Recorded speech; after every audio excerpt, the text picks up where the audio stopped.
Você já pensou na possibilidade do governo americano estar escondendo um visitante vivo num bunker faz mais de 70 anos? Muita gente conhece a história de Roswell, né? Mas o que aconteceu no Arizona, lá em Kingman, é um negócio que pouca gente comenta e é bem mais tenso. O papo aqui é sobre uma operação militar que teria recuperado tecnologia que não é deste mundo, direto do meio do deserto.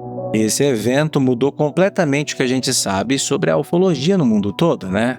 A gente vai olhar para cada detalhe desse caso, que parece roteiro de cinema, mas que tem testemunhas bem reais, tá? Eu trouxe informações que vieram de relatórios secretos e de gente que estava lá e jurou segredo para não ter problemas com a justiça. Se prepara aí, porque o que eu vou te mostrar sobre o sobrevivente desse impacto vai mudar sua visão sobre o espaço. A importância desse caso não é só por conta de um objeto que caiu do céu, sabe? Mas sim pela qualidade dos detalhes que os especialistas contaram. Enquanto Roswell leva toda a fama, Kingman traz descrições muito específicas sobre como a nave funcionava e como era a biologia desses ocupantes. No vídeo de hoje a gente vai entender como essa operação de resgate mobilizou o alto escalão dos militares para esconder tudo muito rápido. Tem muita lacuna nas versões oficiais que o governo deu, e a gente vai cutucar exatamente esses pontos agora. Muita gente acredita que esse incidente é a prova definitiva que a gente tanto procura sobre visitas de fora. O foco principal da nossa conversa aqui hoje vai ser entender como um dos membros da tripulação teria escapado da morte depois de uma queda tão violenta. Se liga, porque o negócio é bem mais profundo do que parece e envolve segredos que estavam enterrados há décadas. O cara que viu tudo. No mês de maio de 1953, um engenheiro mecânico chamado Arthur Stansel recebeu uma convocação que não dava para recusar de jeito nenhum. Ele trabalhava com projetos bem pesados e acabou sendo colocado num ônibus que tinha todas as janelas tapadas para ninguém ver o caminho. O objetivo era deixar todo mundo perdido mesmo, sem saber para que lado do deserto estava indo naquela missão de segurança máxima. O Stansel, que depois usou o nome de Fritz Werner para se proteger, disse que foi levado para o local do impacto para fazer umas avaliações técnicas. O sigilo era tão grande que os caras foram obrigados a assinar papéis prometendo nunca abrir a boca sobre o que vissem lá. Ele contou que o clima estava muito pesado, com soldados armados até os dentes, vigiando cada passo da equipe no perímetro. A função dele era entender a força da pancada que o objeto deu no chão e o quanto de energia estava envolvida naquilo tudo. Ele estava trabalhando sob ordens da Força Aérea e do pessoal da energia atômica, sabe? O que mostra que o rolo era gigante, né? Durante o trabalho, ninguém podia conversar e o foco era total em terminar tudo antes do sol aparecer e alguém ver o que estava rolando. O engenheiro só entendeu o tamanho do problema quando deu de cara com um objeto prateado parado lá no meio da areia. O fato dele ter que usar um nome falso anos depois só mostra o medo que as pessoas tinham de sofrer represálias do governo. Esse nível de controle é típico quando encontram algo que a nossa ciência não consegue explicar de jeito nenhum.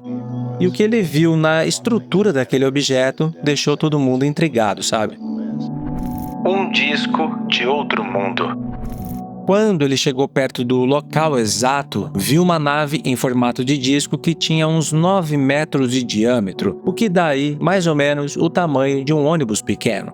O negócio era todo prateado e brilhante, mas estava meio enterrado na areia por conta da força que bateu no chão. O Stansel reparou que a parte de fora não tinha nenhum parafuso, nenhuma emenda e nem sinal de que alguém tinha soldado aquelas placas. A superfície era lisinha, parecia que tinham feito a nave inteira usando uma peça só de um material que ninguém conhecia na época. Ele também viu uns buraquinhos que pareciam janelas ou portais espalhados pela parte de cima da cúpula do objeto. O desenho era perfeito para voar, mesmo que não tivesse asas ou turbinas, como as aeronaves que a gente conhece hoje em dia. Supostamente, o material da carcaça tinha propriedades que os cientistas da época nunca tinham visto antes. Pelas medidas que ele fez, o objeto veio de lado e abriu um buraco enorme no meio do deserto de Mojave. Ele disse que dava para ver o interior da nave por conta de um rasgo que abriu na carcaça metálica durante a queda feia que ela teve. O lugar onde os pilotos ficavam era bem pequeno, parecia que tinha sido feito para alguém com um corpo bem menor que o nosso, não tinha fio elétrico espalhado, nem painel cheio de botões ou alavancas que os aviões daquela época tinham de sobra. A tecnologia parecia ser algo integrado, sabe? Que funcionava de um jeito que os engenheiros ali não faziam a menor ideia de como começar a mexer. E sem motor a combustão, supostamente o negócio usava ali algum tipo de energia magnética ou algo muito além do que a gente imagina hoje. Mas o mistério de verdade estava escondido dentro dessa cabine aí, e o que eles encontraram lá é de arrepiar, meus queridos. Os tripulantes do deserto. Os relatórios dizem que lá dentro da nave, os militares encontraram seres bem pequenos, com pouco mais de 1,20 m de altura. Para você ter uma ideia, eles eram do tamanho de uma criança de uns 7 anos mais ou menos, mas com proporções físicas bem diferentes da nossa. O Stenson afirmou que viu um desses corpos sendo tirado de dentro do disco voador por médicos que estavam na operação. De acordo com as descrições, esses seres estavam usando uma roupa metálica bem apertada, tipo um macacão feito de uma peça só, sabe? A pele deles tinha um tom meio cinza ou bem pálido quando batia ali a luz das lanternas dos soldados no meio da noite. E, infelizmente, a maioria desses ocupantes não resistiu ao impacto e acabou morrendo na hora que a nave bateu na areia. Os militares colocaram os corpos em caixas especiais, com pressão controlada, para tentar preservar o que sobrou. Todo o processo para recolher os seres foi feito com muito cuidado e com medo de radiação ou alguma contaminação desconhecida. Os médicos que estavam lá notaram que eles não tinham nenhum pelo no corpo e o rosto era bem simples, sem muita expressão. E não tinha sinal de aparelho para respirar também, o que faz a gente pensar que o ar dentro da nave era diferente ou a biologia deles funcionava de outro jeito. Era estranho ver como seres tão frágeis estavam pilotando um negócio feito de um metal tão resistente e avançado, sabe? Dizem que levaram esses corpos direto para a base de Wright-Patterson para fazerem autópsias escondidas e estudar cada detalhe. Estudar esses tecidos biológicos podia revelar muita coisa sobre como a vida se desenvolveu em outros planetas por aí. Cada detalhe que o engenheiro viu confirmava, que aqueles seres não tinham nada de humano neles. O sobrevivente do acidente. O ponto que realmente deixa essa história de Kinman bizarra é o relato de que um dos seres sobreviveu ao impacto. Uma dessas entidades teria resistido à queda e foi encontrada viva pelos soldados que chegaram primeiro nos destroços da nave. Esse sobrevivente foi levado na hora para uma instalação de segurança máxima para ninguém de fora ficar sabendo o que estava acontecendo.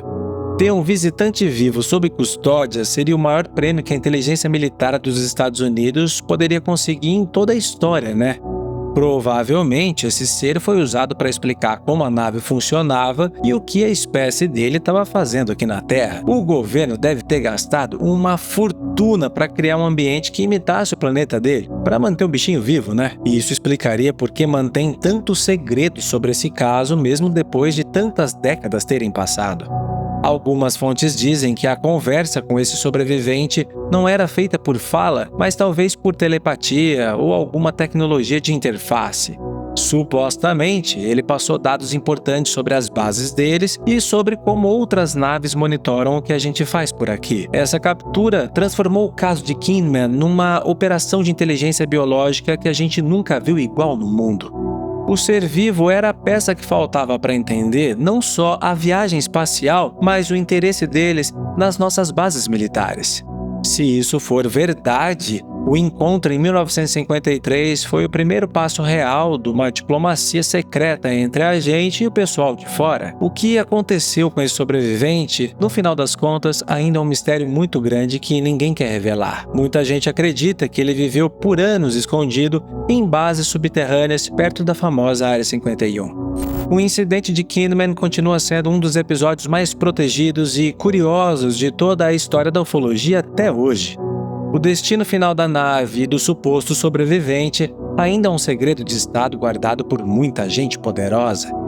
Os relatos do Arthur Stessel e de outros informantes mostram que esse contato com gente de fora é bem mais antigo do que a gente pensa.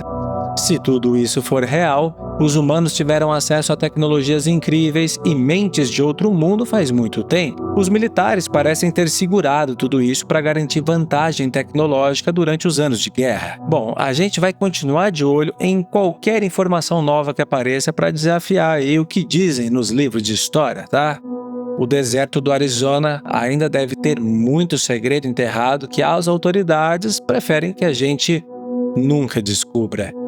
E você, qual a sua teoria sobre isso, hein? Deixa sua opinião aqui nos comentários, tá? E para fortalecer o canal, já sabe, like e hype que ajuda demais. Se quiser fazer parte do nosso grupo secreto no WhatsApp, no Discord, é só virar membro. Você pode sugerir pautas, ter acesso a conteúdos exclusivos e notificações sobre vídeos novos. E claro, eu quero te ver por aqui em um próximo vídeo. Então, até mais!